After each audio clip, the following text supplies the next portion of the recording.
It's late here, but I promised to answer a question from someone very special and very wise. Their question was, Africa can offer us so much. Africa can contribute so much.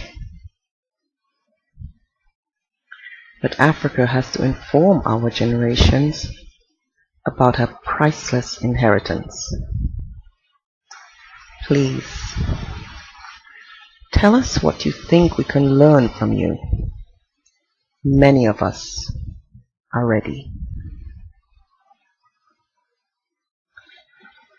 I was totally in awe reading that comment from a special friend, Christoph Wagner Brausewetter. Unfortunately, my time did not allow for an immediate answer. Thus I explain that I will refer to him, and by this I do. In all cultures, we have learned to honor and respect the grandparents, for their wisdom is priceless. Africa is the cradle of all nations, all people, of all of the magnificent branches of the tree of humanity.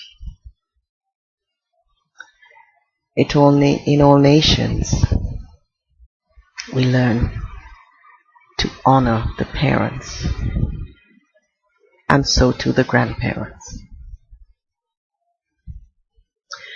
The wealth of Africa is not just the wealth of the soil or the wealth of the people, but the wealth of the wisdom of age of that grandmother. Many of great empires became during the existence of history, from the time of the gods to this time of the globes and the start of the new tomorrow.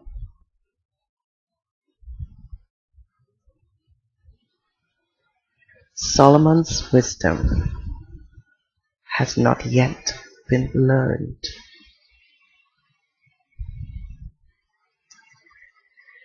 He said in that wisdom, there is nothing new under the sun. This I say. There was nothing new under the sun, except now the extent of mankind's arrogance and disrespect for that what really matters.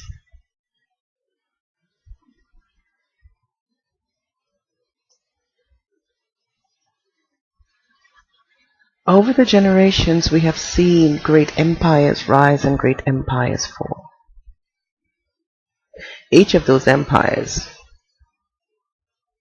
would not imagine that one day they will fall and no longer be, just as today. But with the rise and fall of all inside and outside of Africa, inside and outside of the southern world that was the first that created the all, one consistency remained: the people thereof, that yet until this day has retained this sense of culture, traditions, value as family, even their foods, their way of life. And though it may seem simple to many, primitive to many, going backwards to many, remember, Empires rose and empires fell, and yet they are still there, unchanging. Regardless of the trials and tribulations of life, regardless of all that has been faced, be it pleasure or pain, the population grows. And the internal sense of tradition, values, community, and respect as a collective is unchanging.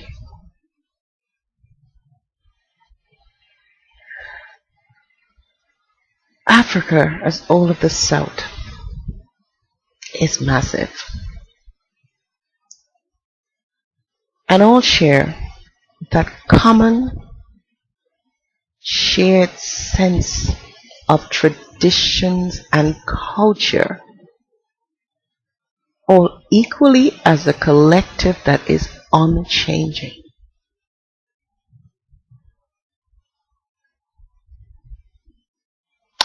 I marvel at times to think that were we to take the map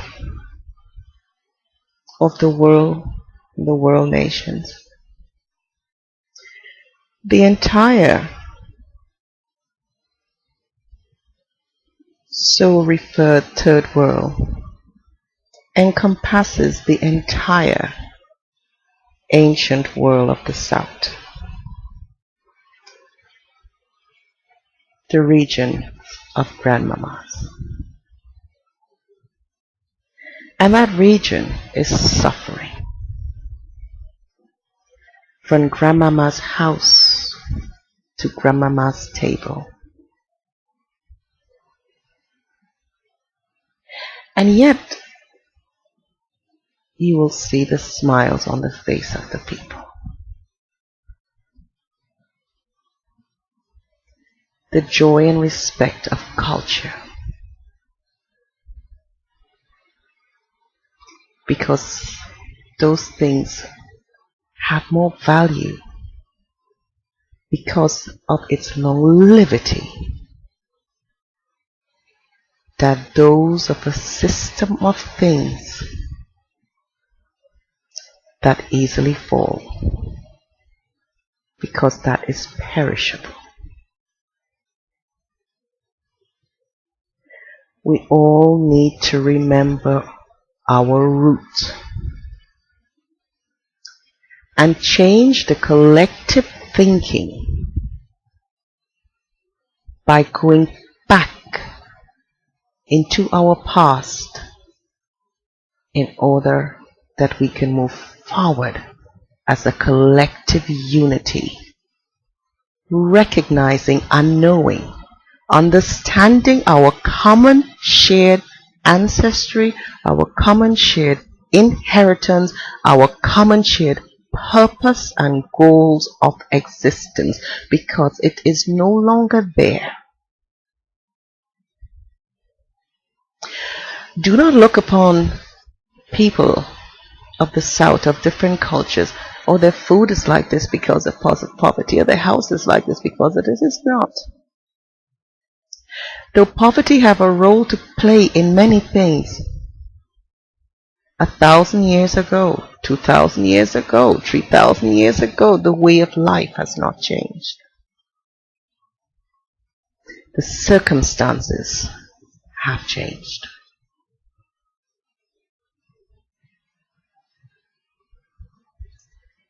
The people there live longer. They're healthier.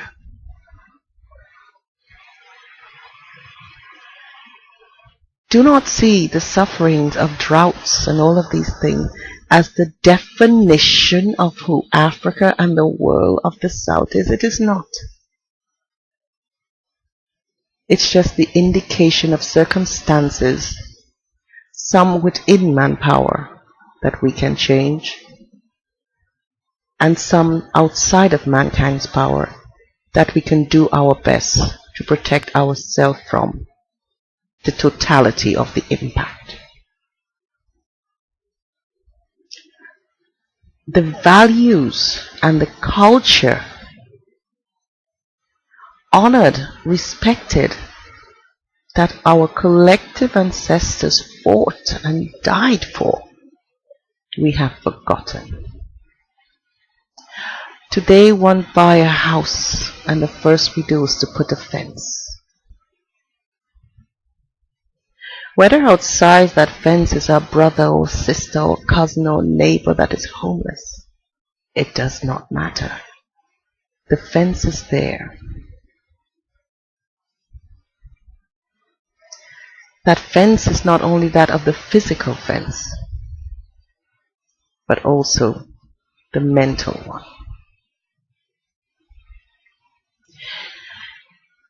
Within the villages and the regions and the homes, the districts and provinces of the South, you will find that people will make a more collective effort as a community to stand by each other, to help each other. Do not define Africa by civil unrest and wars. It's 54 countries, over 1.1 billion people, and a landmass so great. One is incapable of trying to imagine mentally the extent of it. Do not define our people by the economical or the political definitions of this time, but by our ancestral, tribal, cultural, and traditional character, because that defines who we are. What do I think is needed to be learned? We need to learn to remember that we are all of one and the same cradle. And if we need to find unity, if we need to unify as a world and as a people, then we must go back in order to go forward.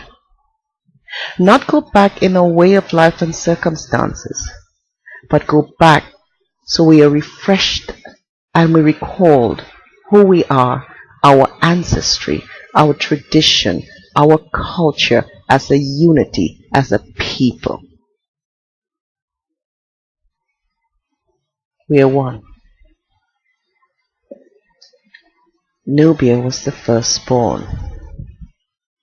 Nubia gave rise to daughter Asia.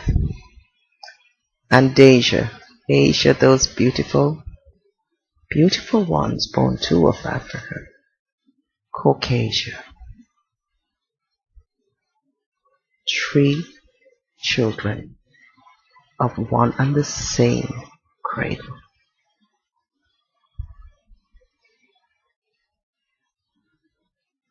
Grandmama was forgotten. It is written in all the sacred books, honor thy father and thy mother, that all may go well with you. How much so from the mother of all mothers, the nation of the South.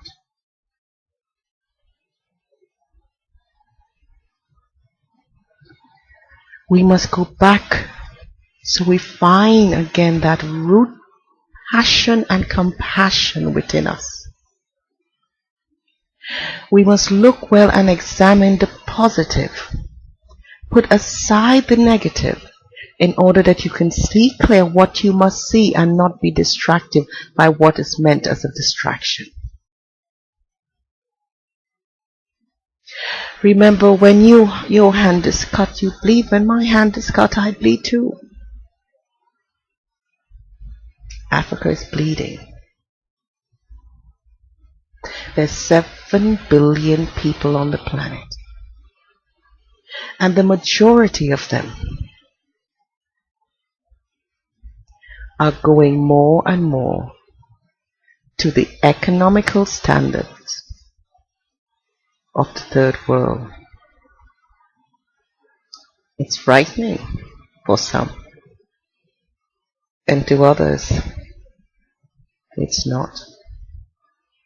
They're accustomed to it.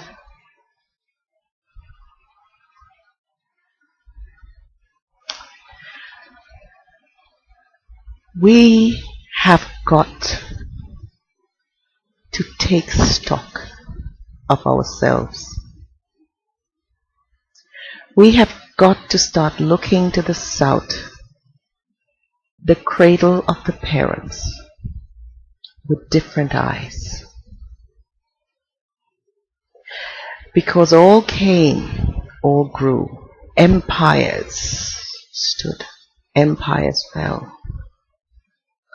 But that one consistent point and region remained, holding until today its culture at its root, its traditions as its roots, even its food at its roots.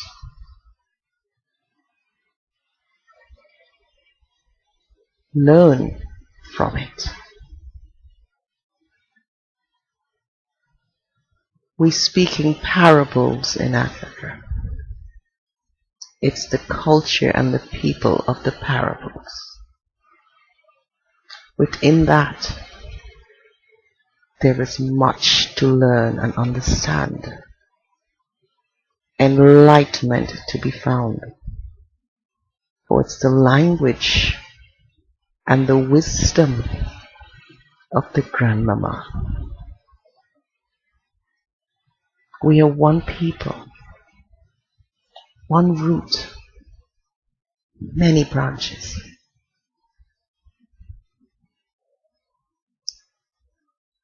In time long gone, one part of the lines went up over the Iranian plateau, extending the settlements. When the first ice age fell, they were caught by the Indus and that region to keep the history of our history very short, because it's so many thousands of pages of our archives. From those that survived that first change in the weather, Asia, the children born thereafter was and became features slightly changed over the generation. A part of their lines that went to the north, with the second fall of the Ice Age, was caught in the Caucasus. Not many survived. Some returned down, according to our history, as we know it, not as is told to us. Some return, the few, or I can better say some of their generations. They too would change, lighter, features different. That's why you see the difference in the complexions within the thrones and houses of old, of our house, in times past. One day that was caught in that Caucasus region, the great-great-grandchildren of the generations born of them formed what is now the Caucasian nation. It's grandmama's great-grandchildren.